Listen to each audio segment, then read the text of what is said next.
ఓహ్! Nice. Yeah! So, నేను దానిలో చూస్తే గనక మన 'భరత్ అనే నేను' సినిమాలో చూస్తే గనక హ్మ్. సో, లాస్ట్‌లో డైలాగ్ ఉంటుంది.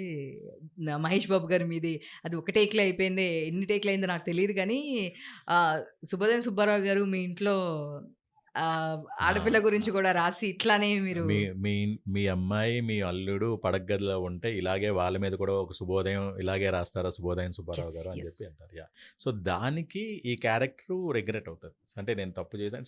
ఇప్పుడు ఎలా ఉంటదనంటే, అంటే నెగెటివ్ అనేది కాదు. It's his job. Yes. Yes. ఇప్పుడు మన జాబ్ పాయింట్ ఆఫ్ వ్యూలో కొన్ని కొన్ని చాలా మనం ఏంటంటే ఔట్ ఆఫ్ ద వే వెళ్లి చేయాల్సిన పరిస్థితులొస్తాయి. వి మే నాట్ అంటే మనకి పర్సనల్‌గా అది నచ్చకపోవచ్చు. కానీ మన మన జాబ్ డిస్క్రిప్షన్ మన ఉద్యోగరీత్యా కొన్ని కొన్ని పనులు చేయాల్సొస్తది. సో, ఆ కైండ్ ఆఫ్ క్యారెక్టరేషన్ అది. ఎండ్ ఆఫ్ ద డే ఆయన జాబ్ అది రాయాలి, ఆర్టికల్స్ రాయాలి, అందరం కాంట్రోవర్సీ చేయాలి, లేపాలి, టీఆర్‌పీలు పెంచాలి. ఆ కైండ్ ఆఫ్ క్యారెక్టర్ కాబట్టి సో, తర్వాత రిగ్రెట్ అవుతాడు. అవునే కదా! నా ఇంట్లో జరిగితే నేను ఇలా రాయను కదా! అని అక్కడ రిగ్రెషన్ ఉంటది. దానికి బాగా అందరూ అట్రాక్ట్ అయ్యారనమాట. యాహ్! సో, అసలుకి ఆ డైలాగ్ అనేది ఇప్పటికి అంతఃకరణ శుద్ధితో అంతకన్నా సిద్ధంగా ఎక్కడ వచ్చి మరీ చెప్తారు.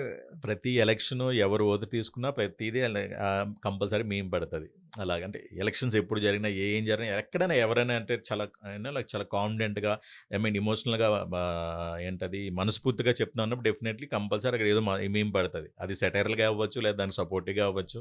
సో, అలాగా అది ఒక ఇదయిపోయింది. ఇండస్ట్రీలో ఒక trade mark kind of thing అయిపోయింది ఆ పదం అన్నది. అండ్ ఎస్పెషల్లీ పొలిటికల్‌గా కూడా బాగా యెస్. ఇదయిందనమాట యెస్. అది. యాహ్! మెయిన్‌లీ పొలిటికల్‌గా. పొలిటికల్‌గా అదే చెప్తున్నానుగా ఎవరేం మాట్లాడినా ఆబ్వియస్‌లీ ఇప్పుడు ప్రామిసెస్ చేస్తారు అందరూ. ఎక్కడైనా ప్రామిసెస్ చేస్తారు. అందరూ వాడేది పదం అంతఃకరణ శుద్ధితోని. సో, దాని మీద అది బాగా వైరల్ అయిందండి. యాహ్! సో, నెక్స్ట్ వస్తే 'కోర్ట్' సినిమాకొస్తే గనక, ఇంకా దీంట్లో నుంచి అంటే చాలామంది దీనికి చిన్న పిల్లలది చాలా మైన్యూట్‌గా అంటే ఇప్పుడు మనం చూసాం గాబట్టి ఇంక చూడని వాళ్ళు చాలామందున్నారు. అంటే మేము గూడా యాస్ ఎ జర్నలిస్ట్‌గా నేను క్వెషన్స్ అడిగేటప్పుడు కూడా మేము అడిగాము ఫోక్సో చట్టం గురించి. లేదు అంటే వాళ్ళంత చిన్న ఏజ్ వాళ్ళని అలా చూయించడం వల్ల ఫస్ట్ ఆఫ్ ఆల్ ఇంకొక వాళ్ళు పాజిటివ్ కన్నా గూడా నెగెటివ్‌గా ఎక్కువ రియాక్ట్ అయ్యే పరిస్థితులు గూడా ఉంటాయి గదా! మీరు ఎందుకు ఈ సబ్జెక్ట్ తీసుకున్నారు?